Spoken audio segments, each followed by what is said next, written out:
Hello YouTube, Otaku here. We're going to be doing a special New Year's Eve video because I have to work tonight, so we're actually in the day and not the nighttime. Lovely. Alright, if you haven't been on this channel before, please go check out the channel description about what we do around here. If you have been here before, let's start with the next process. Grab a eucalyptus, let's go.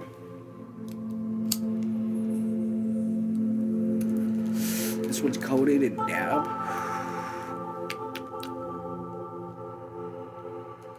I refuse to cough.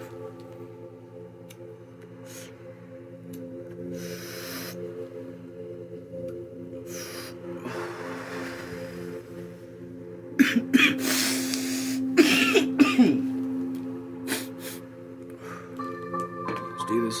Alright. Page 251, starting at the top. And the great owners, who all become through the might of their holding both more and less than man, ran to their destruction, and used every means in that long run would destroy them. Every little means, every violence, every raid on a hoverville, every deputy swaggering through a ragged camp, pull off the day a little and cemented the inevitable of the day. The men squatted on their hams, shark-faced men, lean from hunger and hard from resisting it, sunken eyes and hard jaws, and the rich land was around them. They just hear about the kids in the 410 down. Oh, did you hear about the kids in the 410 down? No, I just come in. Well, the kid's been a-crying in his sleep or rolling in his sleep.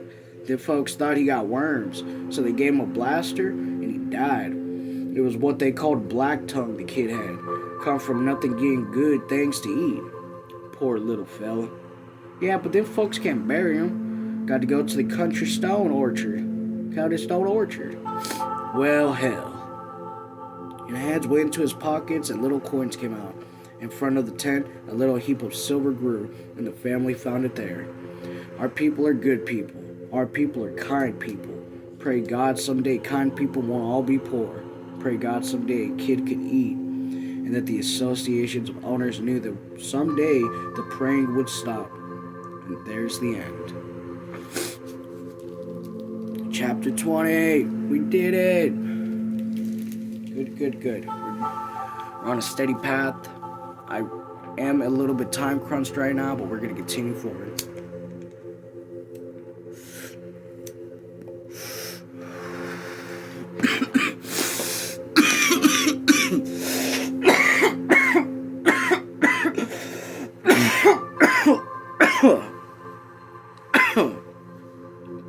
Alright, let's continue.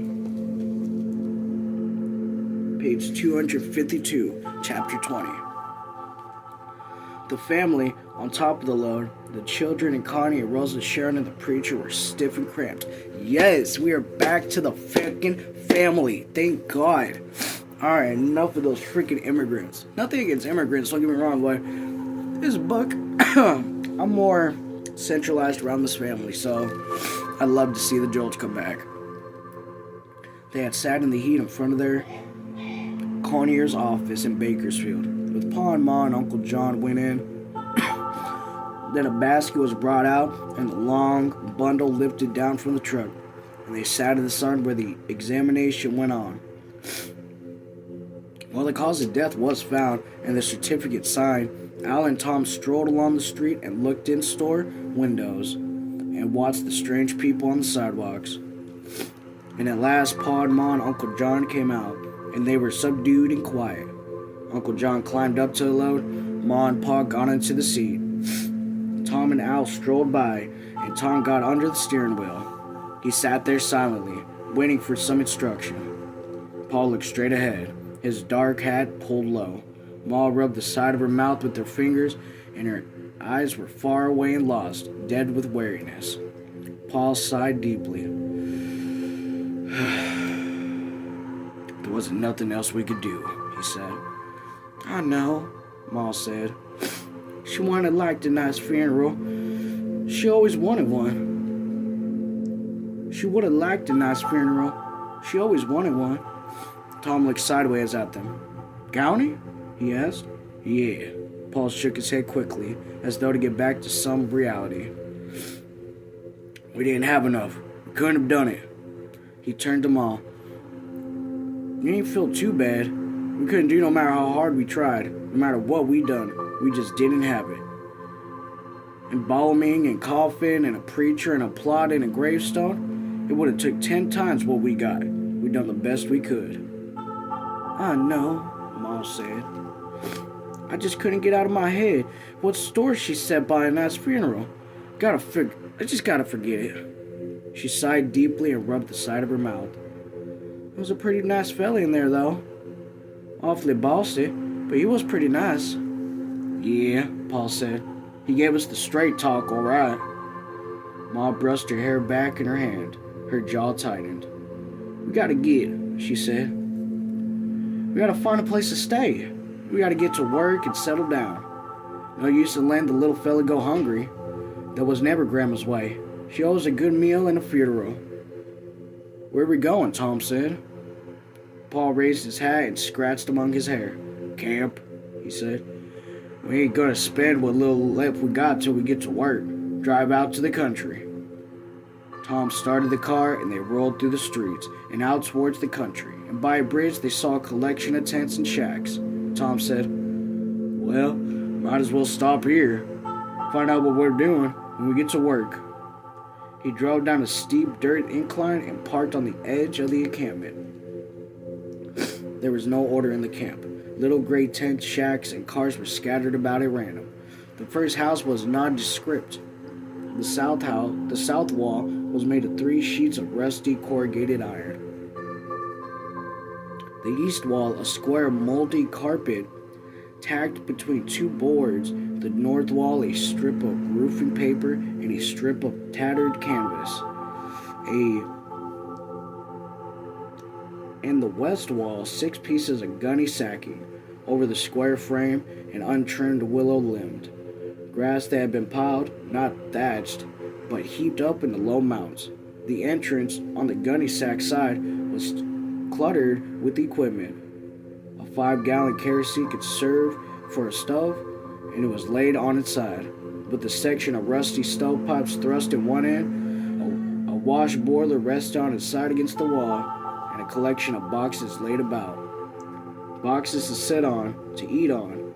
A Model T Ford sedan and 2-wheel trailers were parked beside the shack, and about the camp there hung a slowly desperate...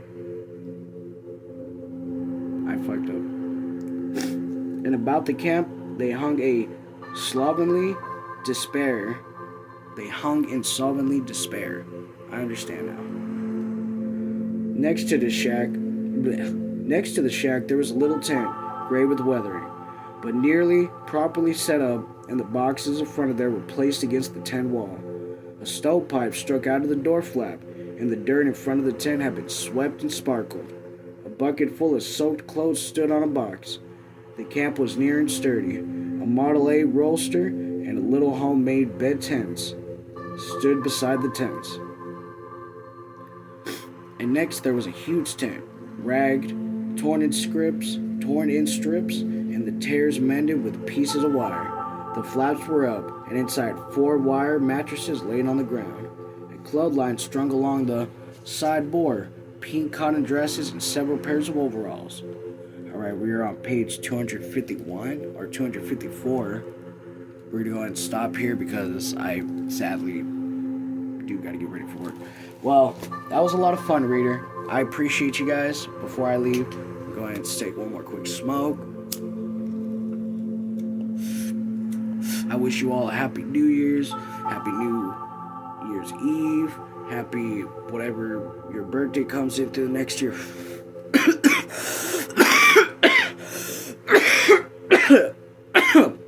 If it's today, happy birthday. And with that, see ya.